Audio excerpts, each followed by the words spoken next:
ഇക്കഴിഞ്ഞ India England പരമ്പര കഴിഞ്ഞു. ആൻഡേഴ്സൺ ടെണ്ടുൽക്കർ ട്രോഫി 2-2 സമനിലയിൽ അവസാനിച്ചു. അന്ന് ഞാൻ ഒരു വീഡിയോ ഇട്ടിട്ടുണ്ടായിരുന്നു. വീഡിയോ ഇട്ടപ്പോൾ ഞാൻ പറഞ്ഞൊരു കാര്യം ഉണ്ടായിരുന്നു, മാൻ ഓഫ് ദ സീരീസ് ആയിട്ട് ഹാരി ബ്രൂക്കിനെ തിരഞ്ഞെടുക്കുന്നു. പക്ഷെ അതങ്ങനെ ആയിരുന്നില്ല.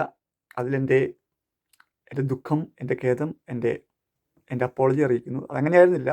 2-2 സമനില ആയതുകൊണ്ടായിരിക്കണം 2-2 സമനില ആയതുകൊണ്ടായിരിക്കണം രണ്ട് ടീമിൻ്റെ കോച്ചുമാർക്കും, എന്ന് പറഞ്ഞാൽ ഇംഗ്ലണ്ടിൻ്റെ കോച്ചായ ബ്രണ്ടൻ മക്കല്ലത്തിനും ഇന്ത്യയുടെ കോച്ചായ ഗൗതം ഗംഭീറിനെയും ഓപ്പോസിറ്റ് ടീമിലുള്ള ഒരാളെ മാൻ ഓഫ് ദ സീരീസ് ആയിട്ട് തിരഞ്ഞെടുക്കാം. ഇപ്പോൾ ഗൗതം ഗംഭീർ ആണെങ്കിൽ ഇംഗ്ലണ്ട് ടീമിലത്തെ ഒരാളെ മാൻ ഓഫ് ദ സീരീസ് ആയിട്ട് തിരഞ്ഞെടുക്കാം. പിന്നെ ബ്രണ്ടൻ മക്കല്ലാണെങ്കിൽ ഇന്ത്യൻ ടീമിലത്തെ ഒരാളെ മാൻ ഓഫ് ദ സീരീസ് ആയിട്ട് തിരഞ്ഞെടുക്കാം. അപ്പോൾ ബ്രണ്ടൻ മക്കലും തിരഞ്ഞെടുത്തത് Shubman Gill, absolutely fine.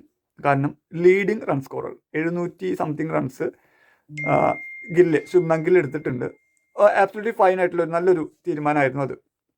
700 something runs എടുത്തിട്ടുണ്ട്. മാൻ ഓഫ് സീരീസ് ആവാൻ യോഗ്യൻ തന്നെയാണ് ശുഭ്മാൻ ഗിൽ.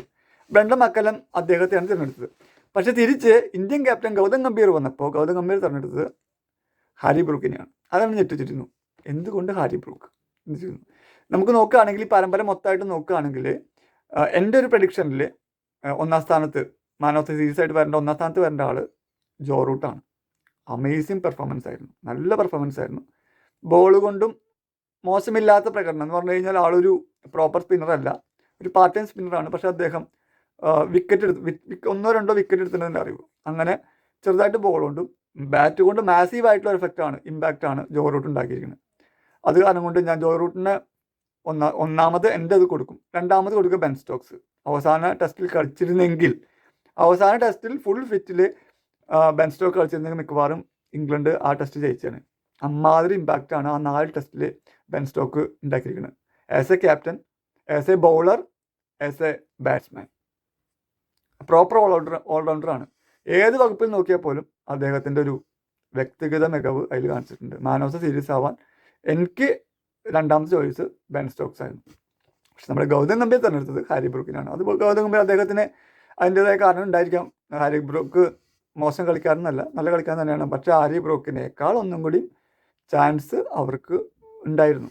പക്ഷേ ഗൗതം ഗംഭീർ അങ്ങനെയാണ് കൊടുത്തത്. ഗൗതം ഗംഭീറിന് കുറ്റം പറയാൻ പറ്റില്ല, ആൾക്ക് അതിൻ്റെതായ കാരണങ്ങളുണ്ട്.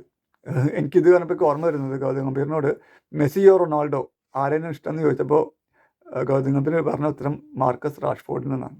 അപ്പം അങ്ങനെ ഉത്തരം പറയുന്ന വ്യക്തിയിൽ നിന്ന് ഇങ്ങനൊരു ഇത് പ്രതീക്ഷിക്കുന്നതിൽ, എങ്ങനെ പറഞ്ഞതിൽ നമുക്കൊന്നും വേറെ തെറ്റൊന്നും പറയാൻ പറ്റില്ല. മെസ്സിനെയാണോ ഇഷ്ടം റൊണാൾഡോനെ ഇഷ്ടം എന്ന് പറഞ്ഞപ്പോൾ ആൾ എടുത്ത വഴിക്ക് പോകുന്നത് മാർക്കസ് റാഷ്ഫോർഡിനെയാണ്. റാഷ്ഫോർഡ് മെസ്സിയുടെ റൊണാൾഡോയുടെ അത്ര എത്തില്ല നമുക്ക് എല്ലാവർക്കും അറിയാം. പക്ഷേ അദ്ദേഹം വന്ന് റാഷ്ഫോർഡിനാണ്. അപ്പോൾ അങ്ങനെ ഒരു തീരുമാനം എടുക്കുന്ന ഗൗതം ഗംഭീർ ഇങ്ങനെ പറഞ്ഞതിൽ തെറ്റൊന്നുമില്ല. പക്ഷേ എൻ്റെ അഭിപ്രായത്തിൽ ഹാരി ബ്രൂക്ക് മോശം കളിക്കാരനല്ല, നല്ലോണം കളിച്ചിട്ടുണ്ട്, ഈ പരമ്പരയിൽ നല്ലോണം കളിച്ചിട്ടുണ്ട്. പക്ഷേ അവസാന ടെസ്റ്റിൽ അദ്ദേഹം സെഞ്ചുറി അടിച്ചിട്ടുണ്ട് സെക്കൻഡ് ഇന്നിങ്സിൽ. പക്ഷേ എന്നിരുന്നാലും അദ്ദേഹത്തിനൊക്കെ ഒരു പിടി മുൻതൂക്കം ഞാൻ ജോയ് റൂട്ടിന് പിന്നെ ബെൻ സ്റ്റോക്സിനും കൊടുക്കും. എന്തുകൊണ്ട് പിന്നെ ഗൗതം ഗംഭീർ അങ്ങനെ പറഞ്ഞു എന്ന് പറഞ്ഞു കഴിഞ്ഞാൽ ഇതില്ല. മാർക്കസ് റാഷ്ഫോർഡിനെ തിരഞ്ഞെടുക്കാമെങ്കിൽ എന്ന് പറഞ്ഞാൽ മെസ്സി റൊണാൾഡോ ആരാന്ന് ബെറ്റർ എന്ന് ചോദിക്കുമ്പോൾ മാർക്കസ് റാഷ്ഫോർഡ് എന്ന് പറയാമെങ്കിൽ ഹാരി ബ്രൂക്ക് എന്ന് പറഞ്ഞതിൽ നമുക്ക് ആൾ തെറ്റ് പറയാൻ പറ്റില്ല. That's it.